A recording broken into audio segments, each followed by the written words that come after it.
olviden que esta actividad también está reemplazando a ciertos exámenes mensuales, ¿sí? Está reemplazando, creo que si no.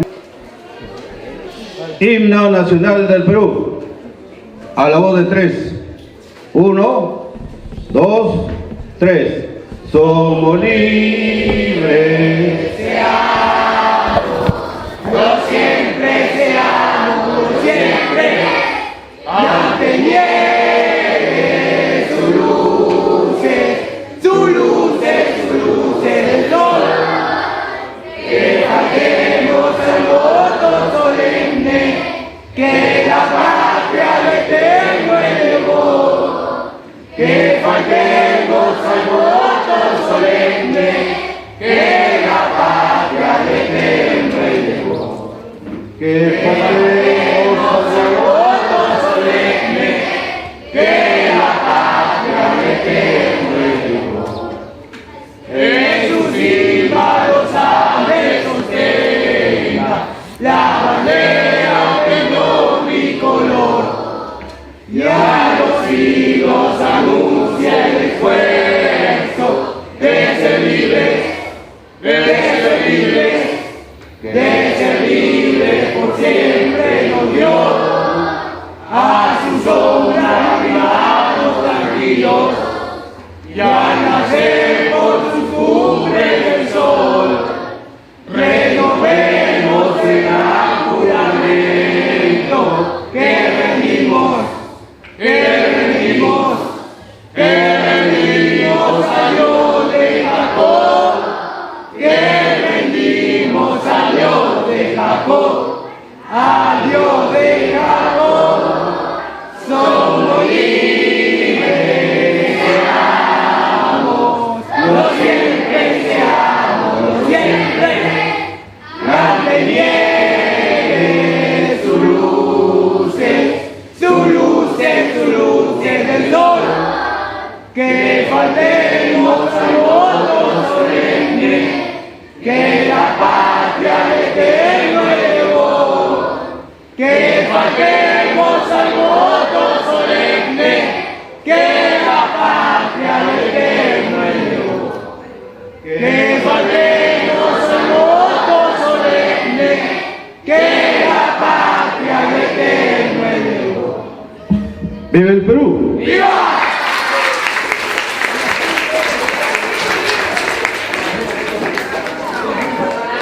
Bien. Estimados profesores presentes, estimados estudiantes, hoy día, 9 de junio del 2023, el Mago de Oz, tercer grado A1, ¿no? Tercer grado A1. Bien, estimados estudiantes, entonces vamos a recibirlo con un fuerte aplauso a los niños expositores de la obra El Mago de Oz, del tercer grado A1 de primaria. Buenos días, director, directora, Miss Fiorella y compañeros. A mí me tocó recitar la introducción del maravilloso Mago de Oz y dice así: en esta exposición del cuento El maravilloso Mago de Oz, voy a encargarme de presentar las líneas más importantes del cuento, dejando de lado los detalles, y nos iremos a concentrarnos en lo esencial del desarrollo del cuento. El maravilloso Mago de Oz es un clásico infantil. El libro está dividido en 24 capítulos, más unas pocas páginas con información sobre el autor. Estos capítulos se leen muy rápido, por la extensión tan corta que tienen y porque realmente la historia es adictiva. El cuento es una narración de hadas modernizado. Ahora le doy pase a mi compañero Sebastián. A mí me tocó la presentación. Autor Leon Frank Baum, escritor estadounidense. Nació el 15 de mayo de 56, en Chitenango, Nueva York. Trabajó en el negocio de aceites de su familia y posteriormente como granjero, artista, corredor de petróleo, redactor y periodista. En Dakota del Sur inició la escritura, del que estaría su primer libro, Paragraph, publicado en el año 1899, después de que se radicara en Chicago para trabajar en un departamento comercial. Su verdadero triunfo fue con El Mago de Oz, o The World Wizard of Oz, publicado en el año 1900, en el que se realizaría la adaptación musical en el año 1901. Se dice que el título fue tomado de un fichero que había en sus espacios con las letras OZ, señalando el comienzo y el inicio de un archivo. De ellos se realizaron varias películas, en el que destacaba el de Victor Fleming, 1939. Después de viajar por Europa, se instala en Pasadena, California, 1902. Después se realizaron 3 libros más en la línea del Mago de Oz y otra historia para niños. Usaron diversos seudónimos. Ahora le doy pase a mi compañera Irlanda. Los libros de Oz, el maravilloso Mago de Oz, la maravillosa tierra de Oz, Ozma de Oz, Dorothy y el Mago de Oz, el camino Oz, la ciudad esmeralda de Oz, TikTok de Oz, el espantapájaros de Oz, el camino a Oz, la princesa perdida de Oz. Gracias. Le doy paso a mi compañero Luciano. Buenas tardes, profesores, profesoras. Hoy me tocó exponer los personajes del Mago de Oz. Y así dice, el espantapájaros. Un espantapájaros cuyo mayor deseo es tener la inteligencia que cree que le falta. Según el viaje de Dorothy para buscar al mago y pedirle un cerebro.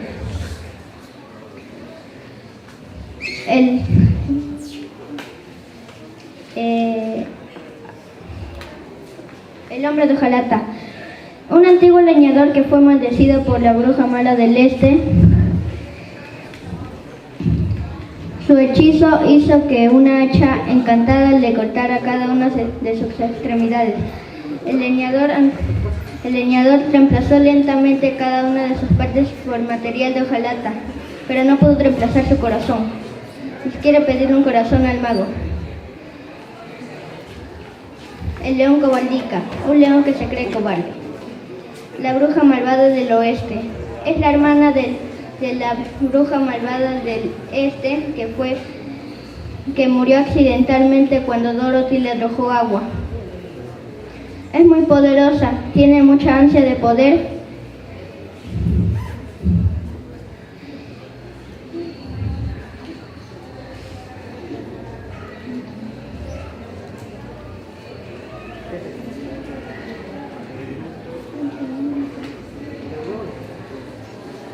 Gracias. Le paso a mi compañera.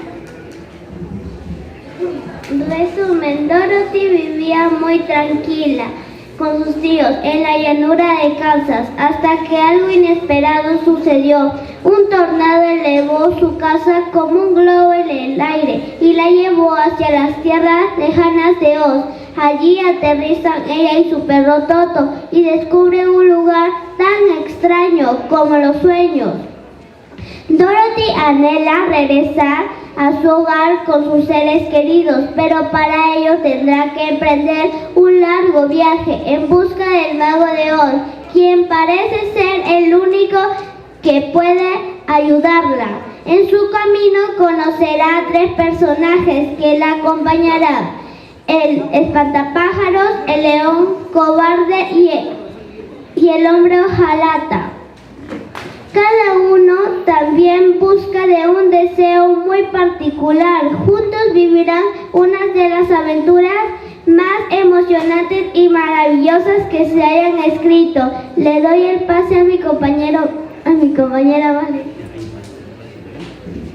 Disculpe, vamos a dar la bienvenida a nuestro autor, Crowell Jara Jiménez. Nuestro primer visitante, tenemos la presencia,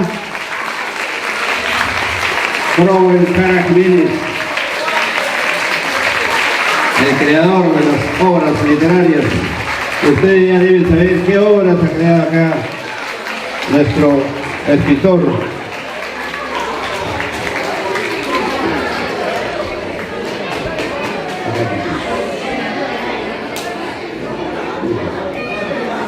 Bien, un fuerte aplauso más. Por favor, fuerte, fuerte. Acá están los expositores del tercer grado A1. Bien, a continuación vamos a seguir con la exposición. Ellos están haciendo su exposición. Ocurre un hecho maravilloso en el Mago de Oz.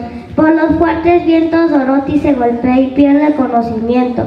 Al despertar, descubre que la granja ha sido engullida por el tornado, y cuando este para, deja caer la casa con Dorothy y Totó sobre la maravillosa tierra de Oz. A continuación pasará mi compañero Enrique. Una pieza maestra que nos habla sobre la valentía moral y pone de manifiesto valores como la amistad, la familia, el coraje y la ternura y la comprensión. Tantos niños como adultos aprenderemos que cualquier viaje es la transformación de la persona. Le doy pase a mi compañero Eduardo. A mí me tocó representar los términos que presentan en el libro. Son 3. Inocencia, la primera, inocencia infantil, la segunda, fuerza interior, y la tercera, amistad. Primero vamos a comenzar con inocencia infantil. La historia aporta una concepción de la infancia que combina el deber, la virtud y el buen comportamiento, con una imaginación desbordante. Baum describe a Dorothy disfrutando plenamente de su viaje por el mundo mágico de Oz, sin dejar de tener la determinación de volver a casa. Ahora vamos con la segunda, que es fuerza interior. La historia, a lo largo de la historia, muchos de los personajes comienzan creyendo que carecen de algún órgano o valor fundamental. Ninguno de los personajes, el cerebro, el valor y el corazón. Finalmente, Dorothy, gracias a su determinación de volver a casa en compañía de sus compañeros, consigue que se den cuenta que siempre han poseído lo que esperaban solicitar al Mago de Oz. Ahora vamos con la tercera y última de todas. Amistad. La capacidad de ayudar a los demás triunfa sobre la codicia y la ira de la bruja malvada. Ninguno de los personajes habría encontrado lo que buscaba sin la ayuda de los demás. Ahora le voy a dar pase a mi compañero Jofer.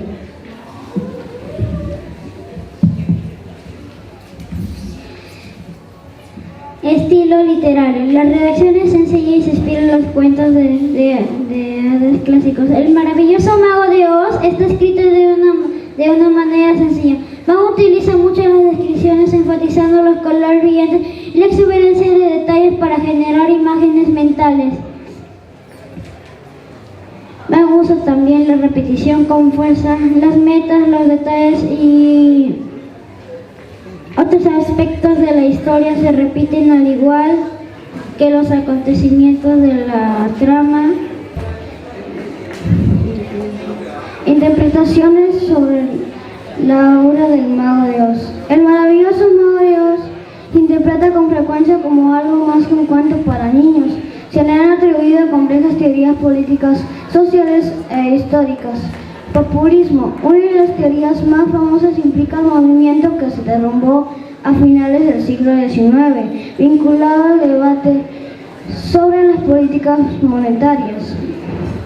Religión. Para los lectores creyentes, la historia puede interpretarse como un ejercicio a las tentaciones y de lucha contra el mal a través de la fe. Le doy pase a mi compañera Alan. Frases destacadas dentro de la obra El maravilloso Mago de Oz. No hay lugar como el hogar. Oh no, querida, la verdad es que soy un buen hombre, muy bueno, pero eso sí, soy un mago muy malo, tengo que admitirlo. El cerebro no hace a uno feliz y la felicidad es lo mejor del mundo. Gracias.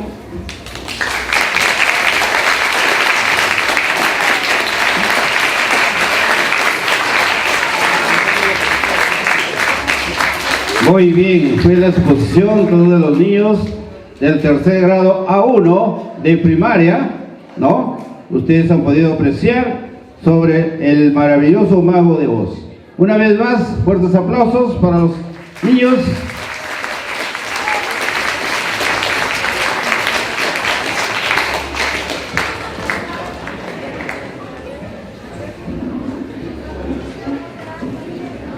Bien.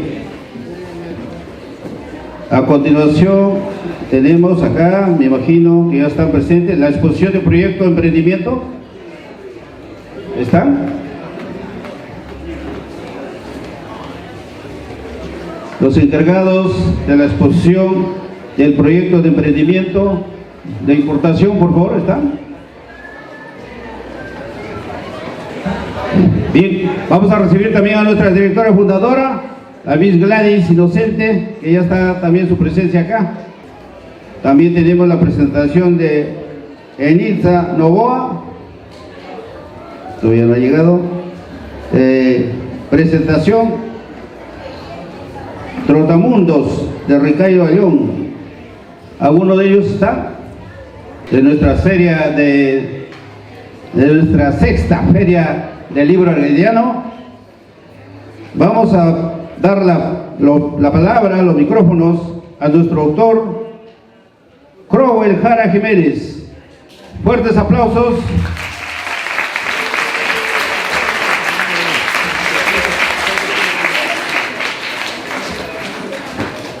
Bueno, es una enorme alegría de estar en este plantel ante ustedes.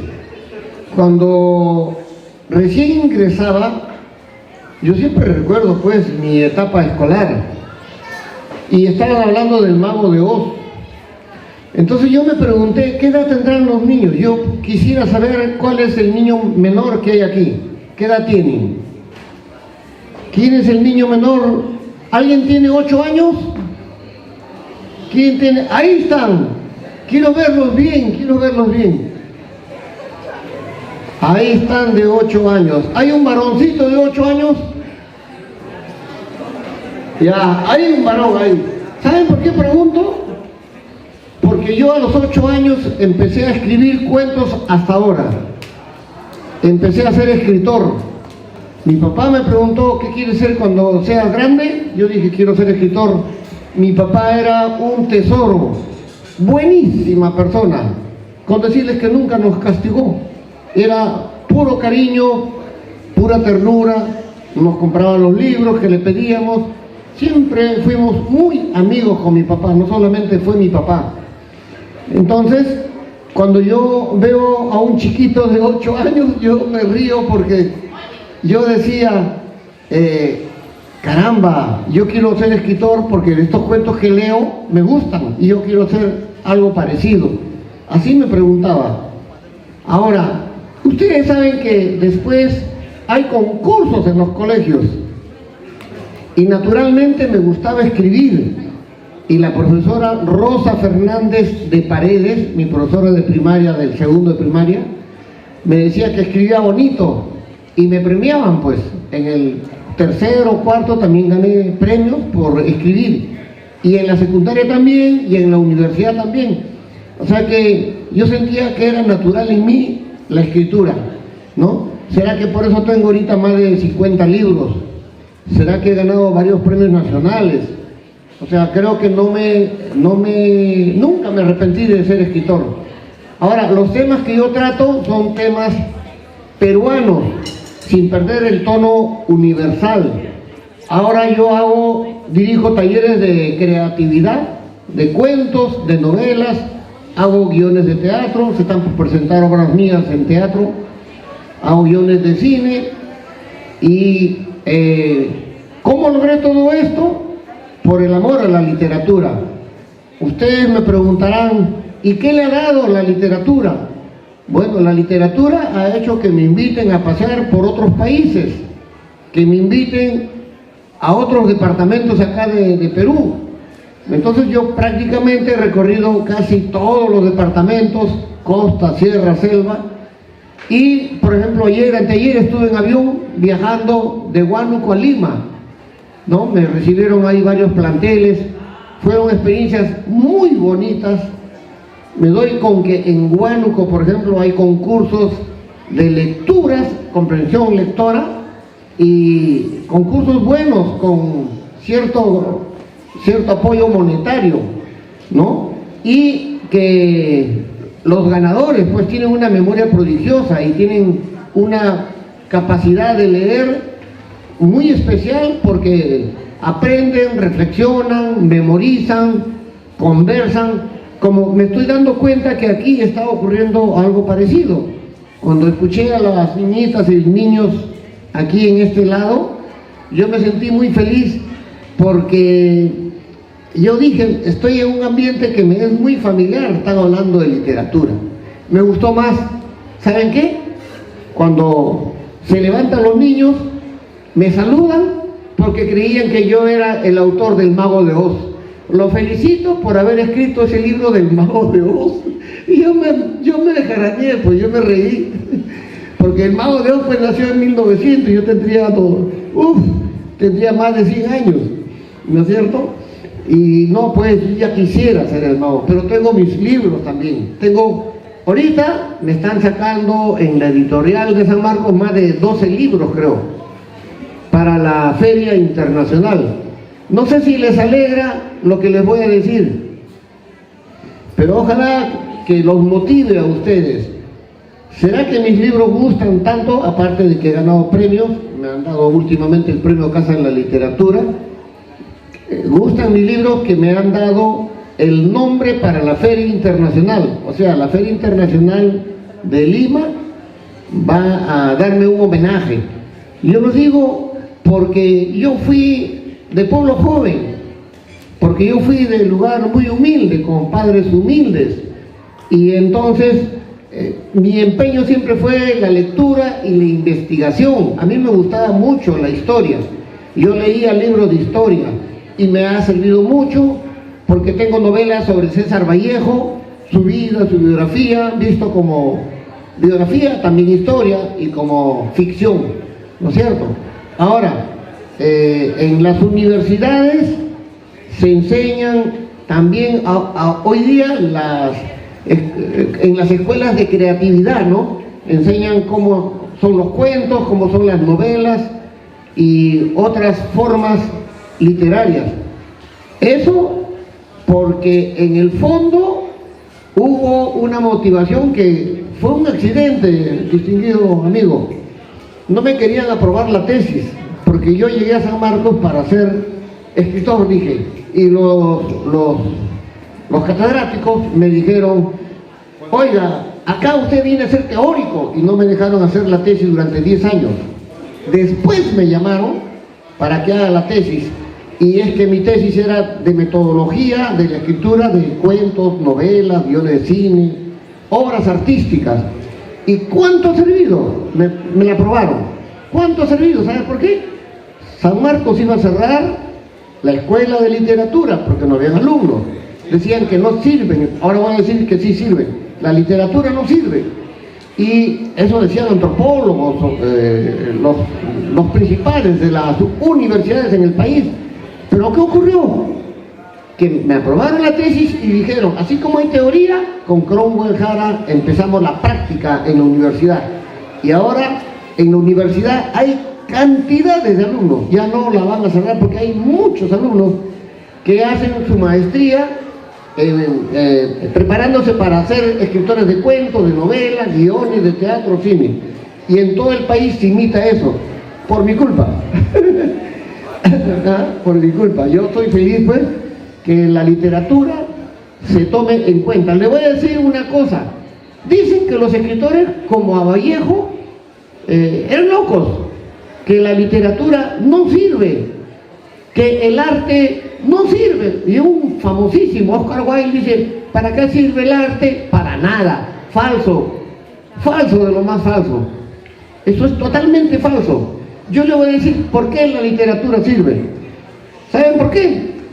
Al creador de la teoría de la relatividad, Einstein, un famoso sabio, un día se le acerca una madre de familia con su bebito en brazos. Tenía 5 años el niño y le dice, Einstein, usted que es sabio, ayúdeme. Mi hijo sabe 5 o 6 idiomas, va a ser sabio como usted. ¿Qué le doy para que lea? Einstein estaba acostumbrado a jugar con sus nietos en el suelo, el famosísimo sabio. Einstein le dice, señora, dele todos los cuentos para niños posibles, Dele que lea todos los cuentos de fantasía. ¿Para qué? Para que desarrolle su imaginación. La imaginación y la fantasía son necesarios en todas las carreras, en todos los oficios. Si es abogado, si es médico, si es ingeniero, si es arquitecto, esa literatura sirve para despertar la fantasía, la creatividad. ¿Se dan cuenta? La literatura va sirviendo para eso. Además, la literatura es sanación. Si tú estás triste, te sanas escribiendo, sueltas ahí tu tristeza, como son los boleros, los valses tristes, que nos alegran después cuando los cantamos de nuevo. Para eso sirve. Otra cosa, los historiadores, cuando van a ver la época de Miguel de Cervantes, el autor del Quijote, no van a la historia en torno al Quijote de la Mancha, van al mismo Quijote de la Mancha, porque en la obra de este famoso autor, ¿no? ¿Qué cosa hay dentro? El Quijote es sabio, tiene dichos, refranes, adagios, giros idiomáticos, y en las aventuras que hay se ven las diferentes clases sociales, las formas de vida, costumbres, todo eso lo tiene el Quijote de la Mancha, ¿no? Gracias a Cervantes de Saavedra. Pero los historiadores no van a los historiadores de la época de Cervantes para ver la época de Cervantes, sino van al mismo Quijote. ¿Qué quiere decir esto? Que la literatura, cuando es buena, en cierta forma reemplaza a la historia, incluso a la antropología, a la sociología, a la filosofía. Entonces, ¿cómo no va a ser buena y trascendente e importante la literatura? Con la literatura nos volvemos más reflexivos, nos volvemos más críticos, nos volvemos más sociables. En mi época, yo no podía hablar en público, me moría de miedo porque no era sociable, porque no me enseñaron a hablar en público. Y aquí estos niños pueden ser futuros presidentes, pueden ser futuros ministros, pueden ser futuros médicos. O sea, el trabajo que se está realizando en esta escuela es realmente maravilloso y fundamental. Aquí se está haciendo Perú. Y qué bueno que tenga el nombre de José María Arguedas, ¿no es cierto? Si hay alguna pregunta, sí. Si puedo seguir hablando, no sé. Sí hay luego aparecen preguntas de aquí No, voy a ir.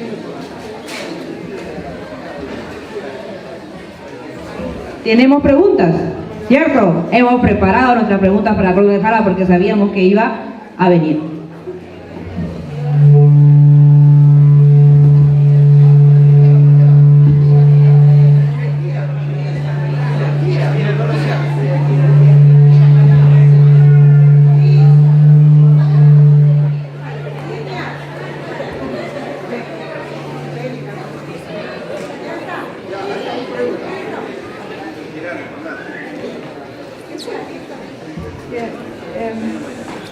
Mi pregunta es, ¿qué libros lees para inspirarte? Mi pregunta es, ¿qué libros lees para inspirarte?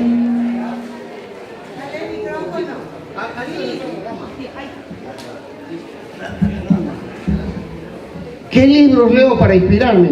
Mírenme, yo les puedo enseñar ahorita los secretos para ganar premios. Yo he ganado los concursos de cuentos más importantes.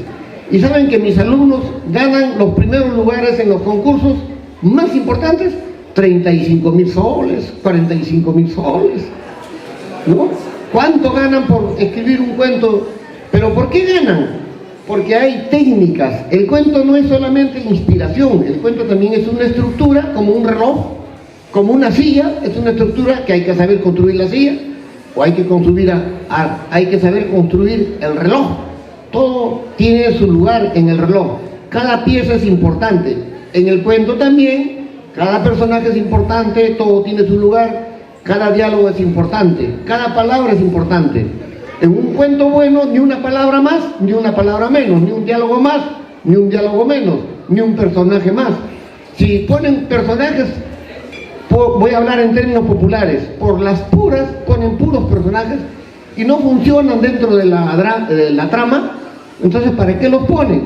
En los cuentos los personajes deben ser los precisos, ¿no? Por ejemplo, Caperucita Roja. Caperucita Roja es personaje principal.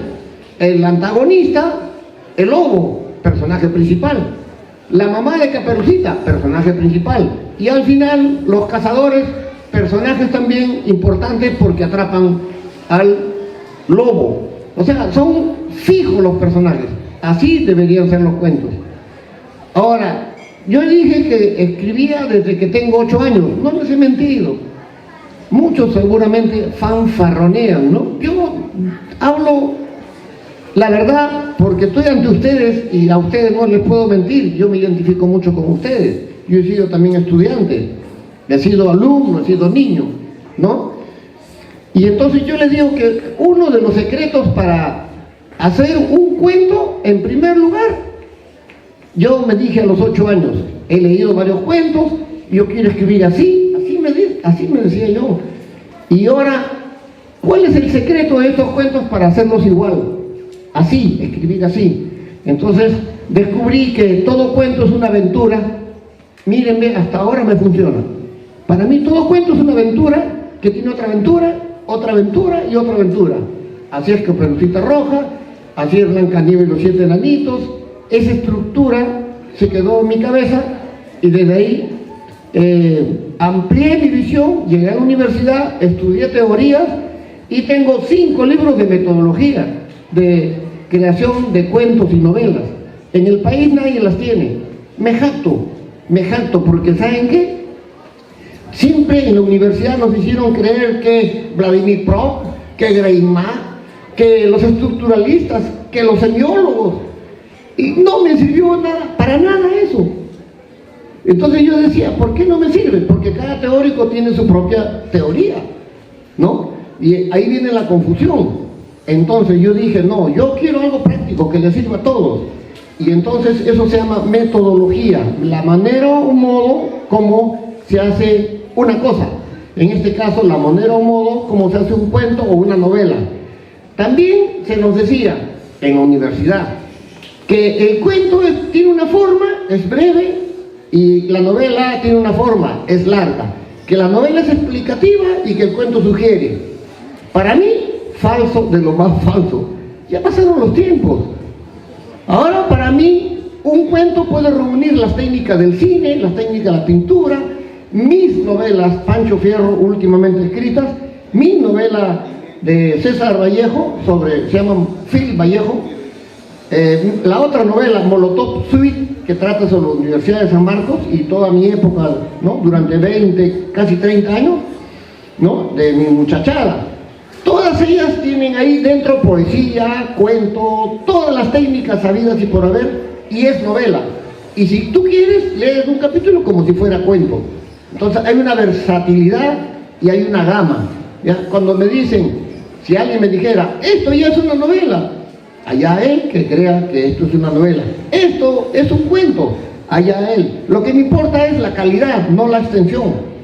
La calidad del trabajo. Ahora les empiezo a decir un secreto, el primer secreto para ganar premios en los concursos, ¿ya? El primer secreto es que el mejor cuento, los mejores cuentos siempre empiezan con acciones dramáticas. Una acción, ¿ya? Un zorro perseguía una liebre y la atrapó. Ya está, pues ya empezó el drama. El zorro persigue a la liebre y la atrapó. ¿Para qué? Para comérsela, para jugar, para charlar, ¿para qué será? Entonces de ahí va a depender del escritor ponerle si hay drama o no hay drama. Pero yo les digo, todo cuento es dramático. No hay un cuento en el mundo que deje de tener drama. Todos los cuentos son dramáticos, todos, ¿ya? Entonces, no hay, ya les digo, en cualquier lugar, con cualquier escritor, todos los cuentos tienen dramas, tienen aventuras, como dije al comienzo, ¿ya? Ese es el punto 1. Punto 2, si ustedes van a escribir cuentos, traten de escribirlo con el corazón, con todos los sentimientos, como si la historia te doliera, el drama que sufre el protagonista te doliera, ¿ya? Eso es el punto 2. Y al final trata de sorprender. Esto a grosso modo.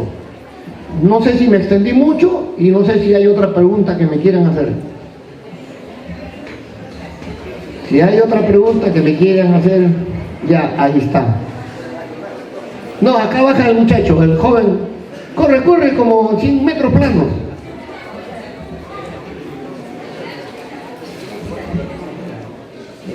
Si hubo algún literario el cual influyó en su carrera como escritor, y si es así, ¿cuál es y por qué? Claro, cuando uno empieza y hasta ahorita uno debe leer a todos los escritores posibles, pero si se trata de saber cuáles son los que me gustaron al comienzo, bueno, fueron Rubén Darío, fueron Becker, fueron el Vallejo mismo, ¿no? Los poetas. Yo leía mucho poesía y hago poesía también. Y después me gustaron las lecturas de Ciro Alegría, sobre todo Ciro Alegría es un gran maestro, ¿no? Y del extranjero, bueno, hay un montón, hay Chekhov, Maupassant, hay Borges, Julio Cortázar, hay muchísimos. Yo leo de todo, me veo complacido de leer obras, ¿no? Para yo aprender también, porque estoy siempre tratando de asimilar la genialidad de otros para a ver qué aprendo de ahí y aprovecharme, ¿no? En mi trabajo y hacer que mis trabajos sean más emocionantes, ¿ya? Eso es. Si hay otra pregunta, ya.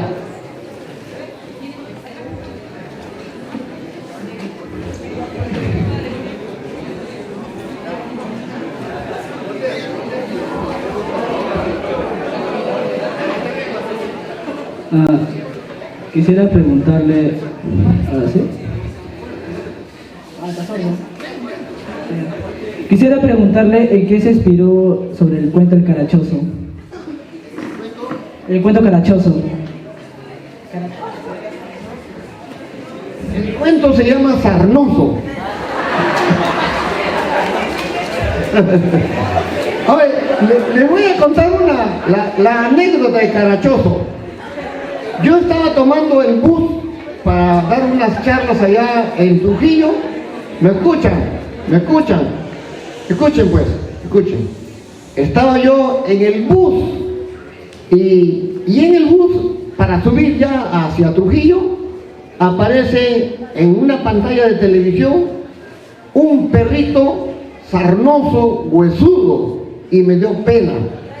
A ese perrito lo agarraron unos científicos que aman a los perros, lo bañaron, lo trataron, le dieron medicinas y de repente ese perro sarnoso se vuelve un perro así, bonito, engreído, porque encontró también a un dueño, a un amo. Yo dije, voy a hacer ese cuento, esa novelita. Mi gusto estaba en que desde que me senté al bus, no dejé de escribir. Cuando llegué a Trujillo, llegué con mis lagrimitas y había acabado el cuento de Sarnoso, ese cuento que tienen acá. Después lo corregí y todo, pero esa es mi anécdota, ¿no? De haber hecho el cuento desde Lima hasta Trujillo de día, y llegar con el cuento ya hecho al otro lado. Eso es como un pequeño récord que tengo de haber escrito. ¿Alguna otra pregunta? A ver.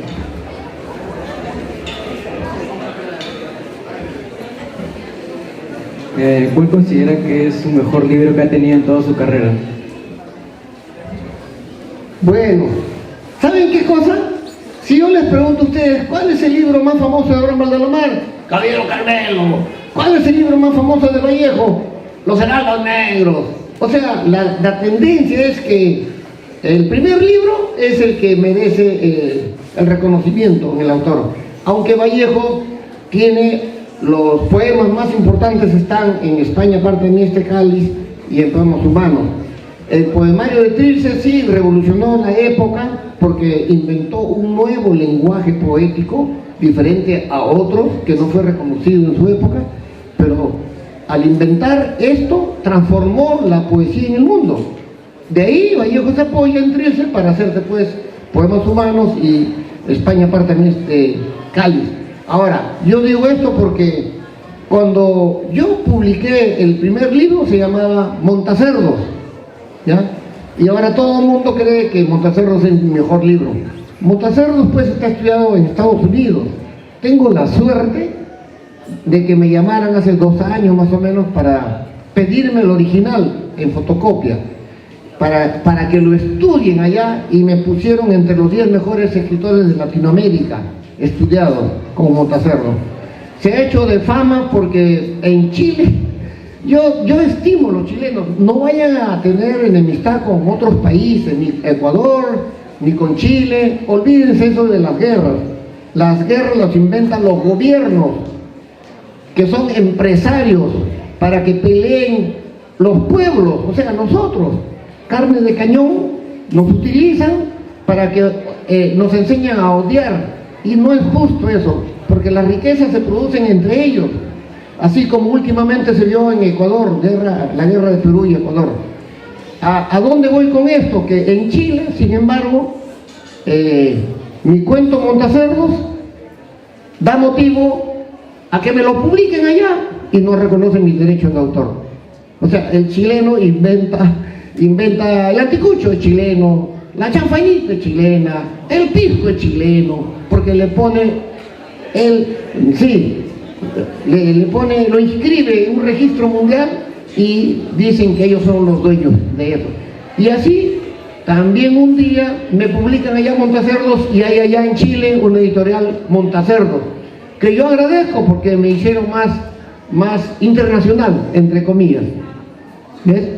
Ahora, sin embargo, yo creo que tengo otros que son muy buenos en relación a Montacerdos, ¿no? Ahí está Cabeza de Nube, Sarnoso es el que me está dando bastante reconocimiento.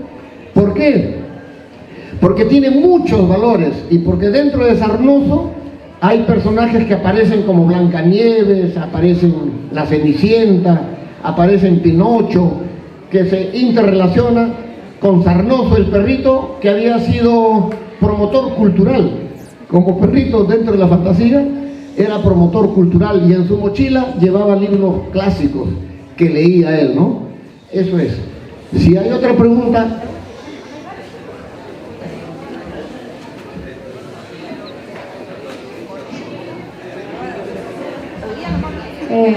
¿Por qué le puso el nombre de Montacerdos? Yo viví, pues, ¿por qué le puse el nombre de Montacerdos? Porque yo viví en un pueblo joven donde había acequias. Al lado de las acequias los cerdos iban y venían en el lodo, en las acequias. Y nosotros de 8 años, 7 años, 9 años, corríamos a velocidad, saltábamos como si a un caballo bravo, y nos colgábamos de las cerdas, del cerdo, del puerco. Y el puerco, cuando nos tiene encima, o sea, estamos cabalgando como caballo, se asusta y corre a velocidad. Entonces era una carrera de quién llega más lejos. Ese era nuestro juego. Y a nosotros nos decían los Montacerdos, ahí están los Montacerdos. De ahí sale ese cuento, sí. Decían que no existía un pueblo, han venido de Italia, se llama Giovanna Minardi, una italiana, a decirme que soy un mentiroso, que Montacerdos no existe. Llévame a tu barrio, y la llevé al barrio y se tomó fotos con los personajes de Montacerdos. Después vino otro amigo de Inglaterra, igualito, quiero conocer tu barrio, lo llevé, ¿no? James Higgins, irlandés, y lo llevé a Montacerdos, y ahí pues ya me creen, ¿no? Ha habido Manuel Escorza. ¿Saben quién es Manuel Escorza? Es como decir Ciro Alegría, es como decir Vallejo, que me buscó por todo Lima para encontrarse conmigo, y yo no quería porque yo he sido muy tímido, pues. Estamos hablando de hace 30 años atrás. Y entonces, un día estoy por una feria del libro, viene por atrás, me abraza, y era como ver la cara de Vallejo, como ver la cara así de alguien muy famoso. Era, ¿quién sabe quién soy yo? Y era Manuel Escorza, ¿no? Y yo me quedé muy emocionado porque era como encontrarme con Ribeiro, Julio Regín Ribeiro, tengo fotos con él. ¿no? Hemos sido Eleodoro Barra Vicuña, es como si fuera José María Arguedas, tengo fotos con él también, ¿no? Y lo bonito es que como yo escribía y ya ganaba premios, ellos me admiraban por eso, ellos me querían por eso, ¿ya? Y yo lo que digo ahorita es como que quiero contagiarlos a ustedes, para que si son tímidos, si son callados, les da miedo hablar en público, pues ese nerviosismo, ese miedo, ¿no? Ese sentimiento de angustia que a veces uno tiene porque es nervioso ante el mundo, ante la vida, ante las cosas, ese sentimiento es muy útil para el escritor, ¿ya? Uno escribe de sus tragedias, uno escribe de sus penas, uno escribe de sus desgracias, y así se hacen los cuentos. Los cuentos no se hacen de la alegría y la felicidad, sino se hacen de las tristezas. De ahí salen los cuentos, como las canciones, los boleros, los valses. Eso es. Ese silencio me gusta. A ver, ¿quién pregunta?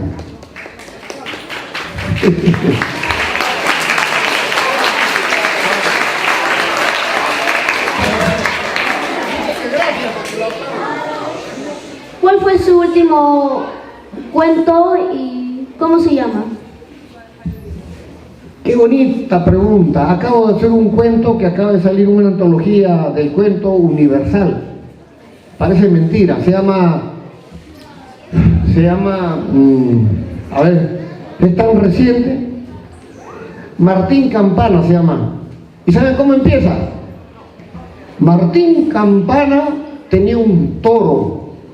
Y ese toro era su casa, porque sobre ese toro que iba Martín Campanas, sobre ese toro inmenso de cuernos enormes que casi atrapaban la luna, Martín Campanas llevaba sobre su hombro su sartén, sus ollas de barro y su chola recién robada.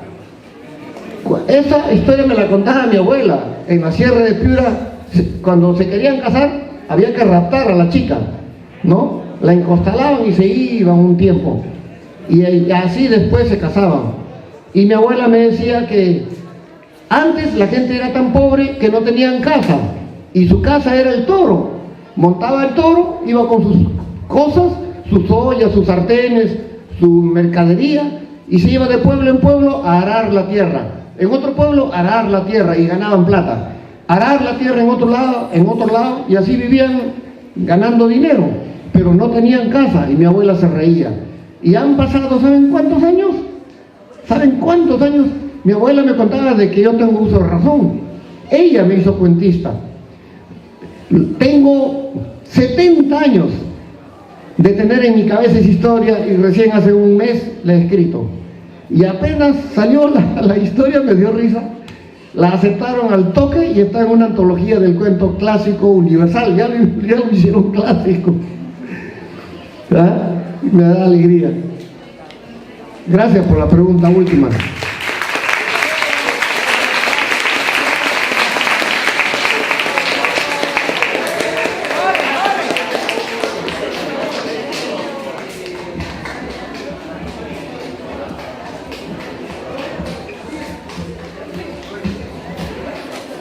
De todos los cuentos que usted ha creado, ¿cuál fue el que más le gustó? De todos los cuentos, mírenme, todos los cuentos que yo escribo tienen que gustarme, si no, no los escribo. El último que más me ha gustado es Martín Campanas, porque es el último. Pero es que creo que este último además concentra todo lo que conozco de la experiencia de contar. Los otros están bien hechos, pero este tiene una libertad, tiene una alegría, tiene un vuelo especial que me gusta. Ojalá que algún día capten lo que les digo y tengan el cuento Martín Campanas, que va a salir, en cualquier ratito va a salir como libro con otros cuentos, en cualquier ratito, ya me han dicho. Es un cuento que a mí me hace muy feliz, porque hay una cosa, les digo un secreto. Para los que quieren escribir, les digo un secreto y un truco. Miren, ¿Saben cuál es el gran secreto de la literatura peruana? El gran secreto de la literatura peruana es que los escritores son pesimistas y que todas las novelas principales de la literatura peruana son pesimistas.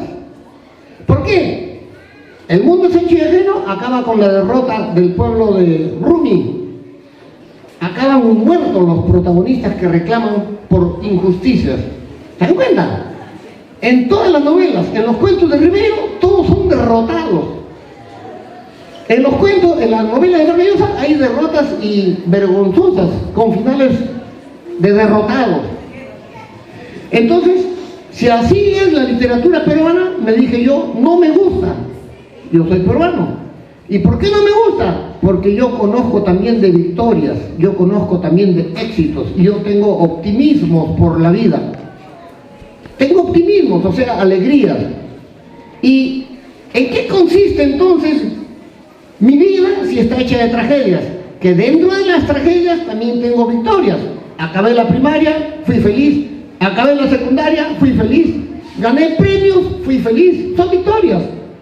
Ingresé a la universidad, hubo un concurso importante, gané el concurso, fui feliz.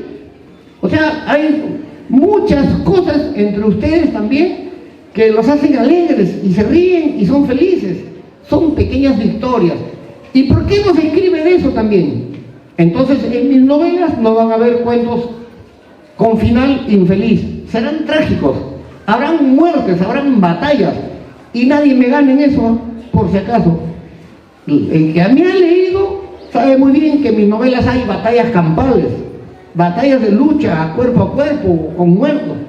En la novela que tengo de Pancho Fierro, yo hablo de la batalla de Junín, la batalla de Ayacucho, hablo de San Martín, de Bolívar, hablo de todo un siglo, del 800, donde hay de todo. Y sin embargo, también hay alegrías, hay juegos, hay fiestas, y el final no es infeliz, para que vean. Hay formas entonces que he descubierto en mi modo de ver la vida, donde uno no tiene por qué sentirse derrotado. ¿Saben lo que es eso? El que se siente derrotado ya no puede avanzar, se anula. Allá ellos, Vargas Llosa, allá los otros, los europeos, que quieran tener personajes derrotados, humillados, vencidos. Allá ellos, yo no.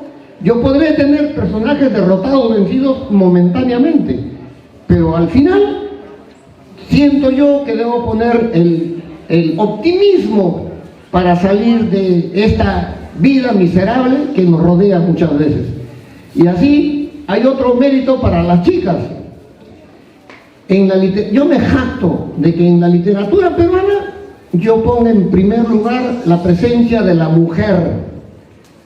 ¿De dónde aprendí eso? Mi abuela, pues. Mi abuela me dijo, ¿sabes? Tú, cuando seas grande, me veía escribiendo, y seas escritor, no te olvides que en la casa del campo, en las familias, la mujer es la que trabaja, el hombre es el haragán. ¿Cómo sí, abuela? La mujer cocina, la mujer tiene hijos, la mujer lava, la mujer siembra, la mujer cosecha. ¿El hombre qué hace? Ara un ratito la tierra y de ahí se va a rascar la panza o a tocar arpa o a beber su trago.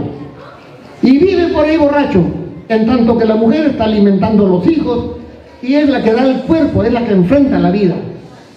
Me hizo pensar, y verdad, pues cuando veo que en mis cuentos, por eso es la mujer la protagonista, defiende al marido incluso de las peleas. Yo tengo historias ahí, por eso la mujer es victoriosa. Ahora, la última novela que he hecho se llama Mokele Umbembe, que es la vida de un rey africano acá en Perú. Vino como esclavo forzado, se llamaba Francisco Congo, y ellos tuvieron un palenque aquí por el río Rima, un palenque, el palenque de Huachipa. Huachipa antes era un territorio inmenso. Detrás del Cerro San Cristóbal llegaba Huachipa. Por ahí estaba el palenque de Francisco Congo. 40 años de investigación. Me gusta la historia, les dije. Investigando hasta que di con los documentos tal vez cuáles fueron para ajusticiar a Francisco Congo, que acaba ahorcado por rebelarse para liberarse de la esclavitud. Pero antes hubo batallas, y yo las describo. ¿Saben quiénes son las que más pelearon ahí? Las mujeres. ¿Por qué las mujeres? Y a mí me conmovía mucho. Tenían 18, 20, 22 años, 30, 32 años, todos jóvenes, todos con derecho a la vida, a tener familia, a vivir, ¿ya? A tener hijos, a ser felices, pero no querían los criollos, ¿no? Los ibéricos, como decían en esa época, querían que sean esclavos para quedar en la tierra, porque decían que eran bestias, animales, falso de lo más falso. No me van a engañar. He leído durante toda mi vida, desde los 13 años cuando fui a la Biblioteca Nacional hasta ahorita, leo, investigo sobre el mundo africano, ¿saben? Y se descubre que las culturas africanas que llegaron acá, los araras, los terranobos, los congos de la Sierra Leona, ¿no? Ellos eran muy sabios y espirituales y tenían filosofías. Les digo rápido, Muntu, el Muntu era la fuerza cósmica que creaba todo. Ahí está Olorum, el dios. Abajo de esas energías está el Muntu, que es el lugar donde se reúne la vida, se reúnen todos, ¿ya? Y ahí vienen otras categorías, ¿no? Donde se ve el tiempo, donde se ven las formas, donde se ven los desplazamientos que hacen que funcione la inteligencia, la vida de los africanos. Ellos eran muy sabios cuando llegaron acá en el conocimiento de la industria del vidrio, ¿no? Tenían botellas, vasijas. ¿Cómo van a ser animales? Tenían ingenieros agrarios porque tenían acueductos para irrigar, ¿no? Tenían grandes templos, tenían murales, de donde Pablo Picasso, el famoso genio de la pintura mundial, se copió de ellos y dijo que eso, bueno, él después reconoció que su inspiración sale de los murales africanos. Los africanos que llegaron acá eran geniales, solo que hablaban otro idioma, y los forzaban a latigazo y a palo y hasta con horca y hasta con mutilaciones para que sigan esclavos. Pero ellos se rebelaban siempre con todo derecho. Y ahí sí, yo hago esa novela que se llama Mokele Mbembe, que creo que la he traído por ahí, y ahí se ve pues cómo fue la vida de ellos, y donde la mujer era la que forzaba a su compañero, al hombre, a enfrentarse con todo derecho y con todas sus fuerzas para lograr su libertad, que al final pues se consigue, ¿no es cierto? Eso es. Gracias.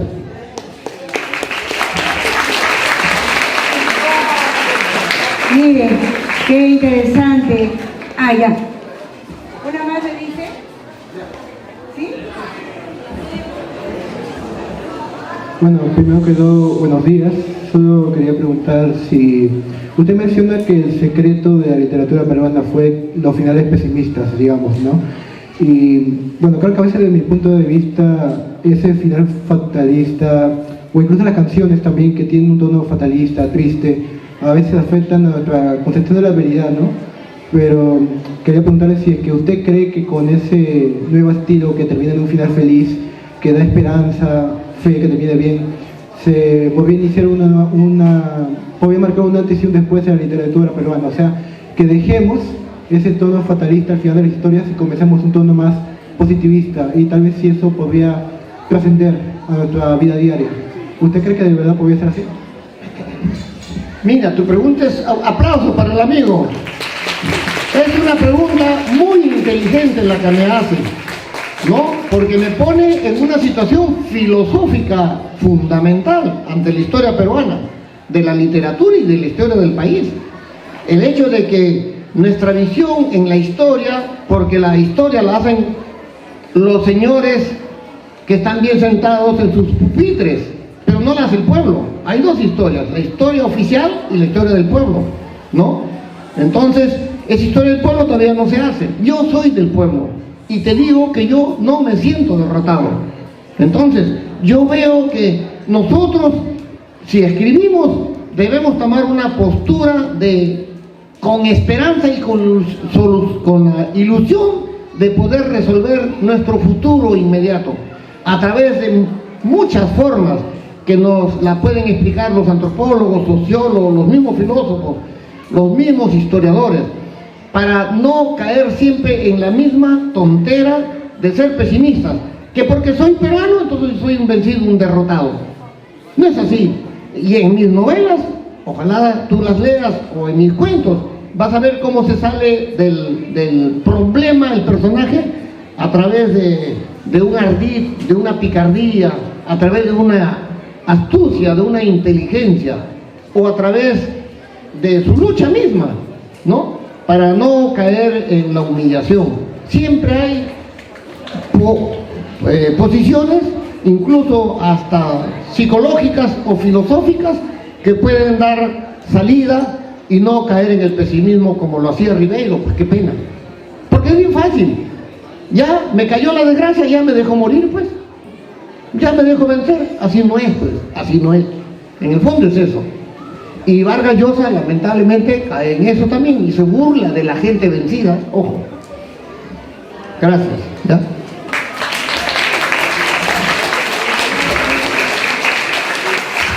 Muy bien, mira qué interesante. Hemos escuchado a nuestro escritor Cromwell Jara. Ha compartido sus vivencias. Pero mira lo que les dijo. Lean, para que ustedes también puedan hacer desarrollar esa inteligencia, esa capacidad de creación que tiene nuestro escritor. Mira, leyó tanto, incluso nos dijo, leyó Ciro Alegría, y seguro Los perros hambrientos, y de ahí nace su imaginación para crear el cuento del perro, que nos equivocamos ahí, el perro sarnoso. Mire, tuvo un punto de partida a través de la lectura. ¿Ves? Todo ello es muy importante para poder escribir. Vemos de repente una piedra, pasó algo con esta piedra, ahí tenemos un punto de partida para hacer crecer esa imaginación y poder escribir. Entonces, ¿qué tenemos que hacer? Leer para desarrollar nuestra capacidad de inteligencia, de análisis y creación. Bien, muchas gracias, querido escritor. Aquí vamos a darle un fuerte voto de aplauso aquí a nuestros niños de Lalito José María Arguedas de Lurín.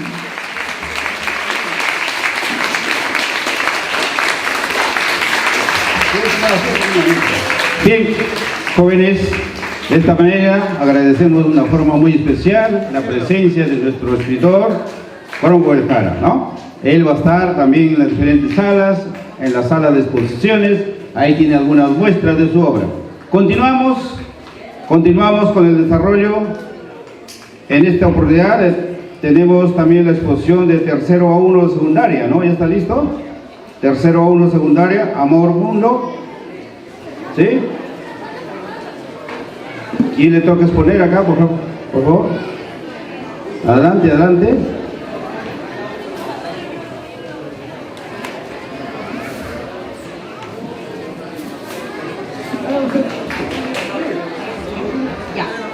A ver, jóvenes, solamente recordarles que la venta de los libros de Cromwell Jara va a estar accesible en la estantería. Aprovechen esa oportunidad porque solo hoy día tenemos el honor de poder adquirir un libro de Cromwell Jara firmado, ¿ya? Entonces ahí tenemos los libros de él, tenemos Esopo, esclavo de la fábula, ¿no? Por ejemplo, también El mago que solo sabía hacer mariposas, Montacerdos, Hueso duro, también, Faite, Sarnoso, ¿no? Y entre otros cuentos. Muchas gracias, Cromwell Jara, por visitarnos. Muchas gracias. Muchas gracias también a todos. Un abrazo.